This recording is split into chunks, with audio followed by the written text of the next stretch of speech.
Hoy hablaremos acerca de los conflictos actuales. En primer lugar, tenemos la Guerra del Golfo Pérsico.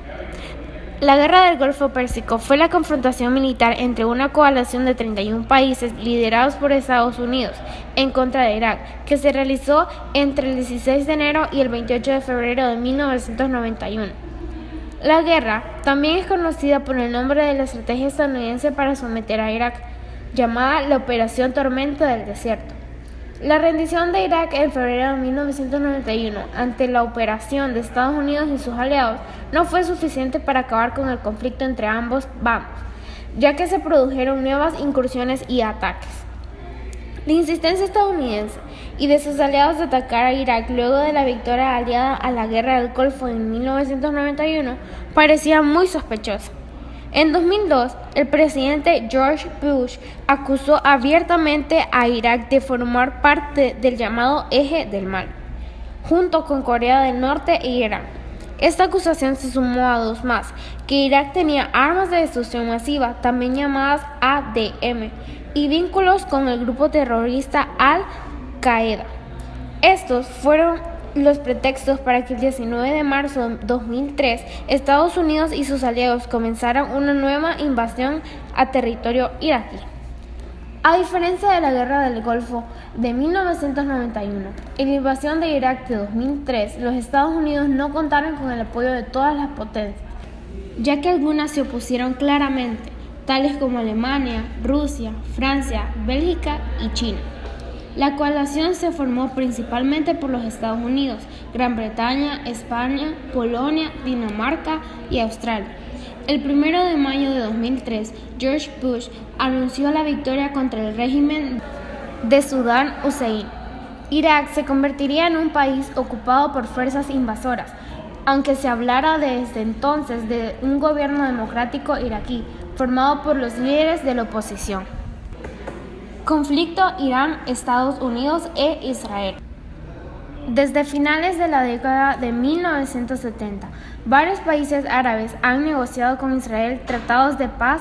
Sin embargo, otras naciones como Irán, Irak y Siria mantuvieron una política de no reconocimiento de dicho Estado. Estados Unidos tuvo una presencia política, social y económica muy importante en Irán durante la monarquía representada por el Shah Reza Pahlaví. Este desarrolló una política de occidentalización del país y se convirtió en uno de los principales aliados políticos y militares de Estados Unidos en la región. Por esta razón, se desarrolló una oposición a la monarquía subordinada a los intereses extranjeros y que monopolizaba la riqueza de la nación. Esa oposición creció gradualmente y se radicalizó especialmente bajo la tradición musulmana. Finalmente triunfó en 1979 y se estableció en Irán un gobierno de tipo teocrático, nacionalista, antioccidental y anti-israelí. Retomó tradiciones culturales de gobierno de tipo teocrático y religiosas que se habían perdido. También se nacionalizaron las empresas petroleras de Europa y Estados Unidos y se rompieron las relaciones diplomáticas y económicas con Estados Unidos. El conflicto de Siria. El conflicto de Siria es, desgraciadamente, uno de los más mediáticos del siglo XXI. La crisis humanitaria que vive Siria ha alcanzado niveles intolerables y lo peor de todo es que los gobiernos de todo el mundo siguen dando una tibia respuesta al llamamiento de ayuda urgente lanzado por las Naciones Unidas. A continuación, te daremos algunas claves para entender mejor el alcance de esta contienda.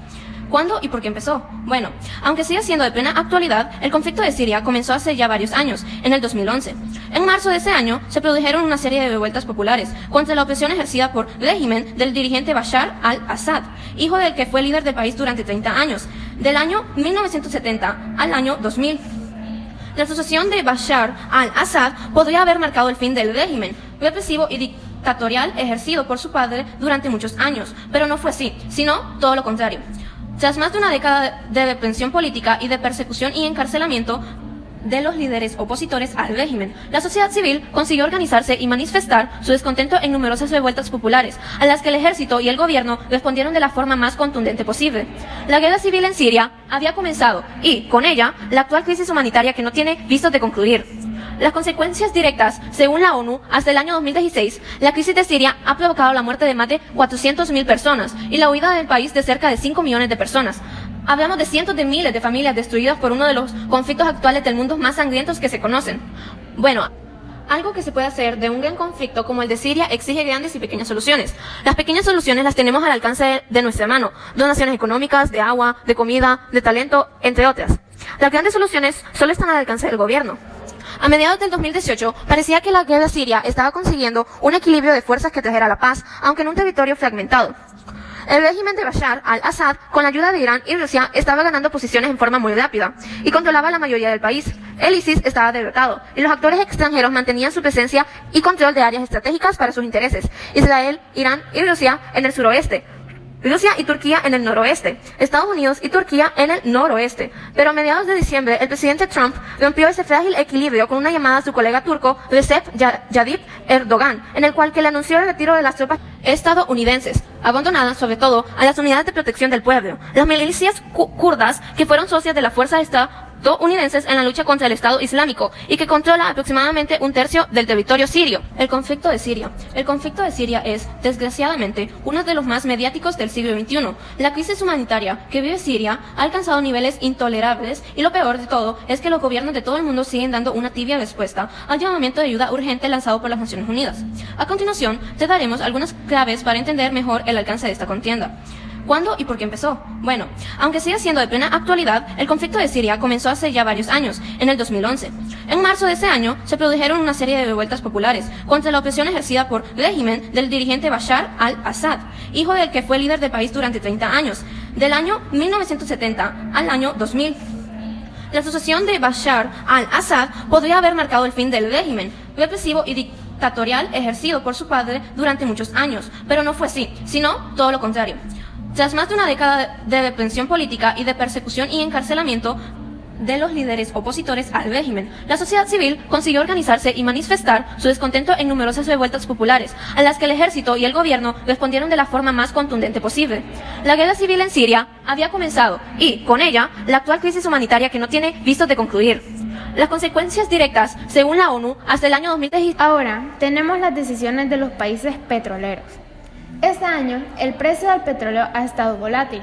Hemos visto sanciones en Irán, decisiones de las organizaciones de países exportadores de petróleo, también conocidas como OPEP, e incertidumbre sobre el crecimiento global. Todo eso tiene un impacto importante en los precios del petróleo. El precio del petróleo es la clave para el rumbo económico en 2019. Cuando se mueven los precios del petróleo, eso significa que buenas noticias para algunos países y malas para otros. Lo que ocurra con el precio del petróleo en 2019 impactará directamente en la inflación, en las políticas de los bancos centrales y en los costos que deberán pagar los consumidores. Ahora nos encaminamos hacia 2019, los precios del petróleo son bajos, eso es positivo para el panorama económico general. ¿Qué significa exactamente el término populismo que se usa tanto para describir a Donald Trump como al fallecido Hugo Chávez? Pero este escenario puede cambiar en cualquier momento. En el horizonte quedan varias incógnitas por resolver, como por ejemplo, ¿qué pasará con la crisis de gobernabilidad que existe en Italia y sus repercusiones económicas? ¿Hasta dónde llegarán los conflictos entre demócratas y republicanos en EU? ¿Y cómo responderá China al apoyo que le está dando el gobierno estadounidense a Taiwán? A lo anterior se suman las de siempre vigentes amenazas de los atentados terroristas que pueden tomar la forma de ataques cibernéticos de proporciones desconocidas. Venezuela, como todos sabemos, es una de las industrias más grandes de petróleo del mundo, pero esta está en riesgo. Algunos de los datos más importantes es que la industria petrolera de Venezuela está en riesgo de colapsar debido a los problemas con la economía y la red eléctrica según la Agencia Internacional de Energía. Aunque hay indicios de que la situación con electricidad está mejorando, la degradación del sistema eléctrico es tal que no podemos estar seguros de que las soluciones sean duraderas, dijo la agencia, un órgano de control para los países consumidores de petróleo occidentales. Venezuela produce alrededor de 1.2 millones de barriles de petróleo al día cuando opera normalmente, dijo la IEA. Pero la agencia dijo que hay una serie de factores que podrían mitigar la pérdida de petróleo venezolano en el mercado de petróleo mundial. Lo primero y más importante es el recorte en la producción acordado por la OPEP y algunos países no pertenecientes a esta, que también equivale a 1.2 millones de barriles por día. En reacción, los trabajadores de PDVSA organizaron varias movilizaciones, incluyendo la del 11 de abril de este año, que culminó con un breve derrocamiento de Chávez que duró menos de 48 horas.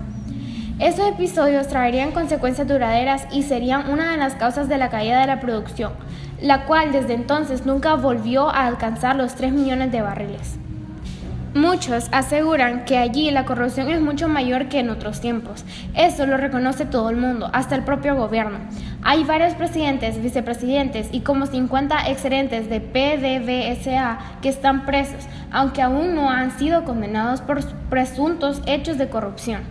En enero del 2018, el fiscal general designado por la Asamblea Nacional Constituyente, Tarek William Saab, anunció que solicitaría a Interpol la detención del expresidente de PDVSA, Rafael Ramírez, por los delitos.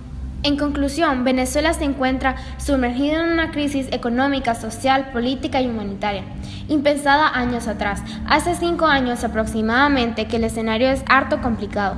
Los acontecimientos se producen en una atmósfera pesada y con una dinámica incierta, con decisiones insólitas de los gobiernos de la región y extrarregionales, con sobreinformación y en un contexto inacabado. Los conflictos y las crisis humanitarias de la actualidad ya no tienen la posibilidad de ser aislados. El mundo se ha globalizado y toda persona vive con lo que implica esta realidad. Las fronteras geopolíticas ya no encierran a los estados, privándolos de contacto con el exterior. Los gobiernos de cada estado-nación están en constante roce con sus homólogos en todos los niveles posibles, lo cual crea una interdependencia imposible de no notar o ignorar. Tanto lo bueno como lo malo de cada país se filtra a través de las redes internacionales. Y lo que sucede en un extremo del globo terráqueo se puede sentir al otro extremo.